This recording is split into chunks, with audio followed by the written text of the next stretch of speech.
અફજલ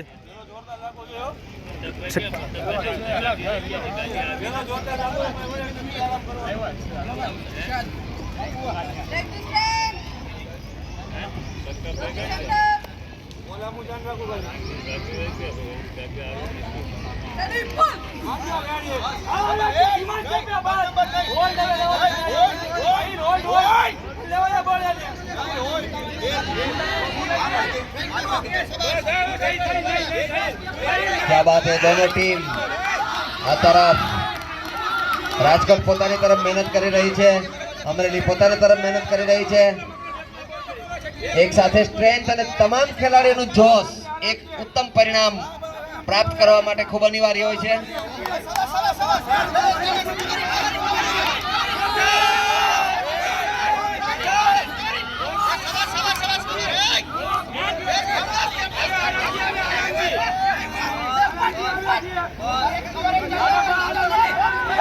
આ તરફ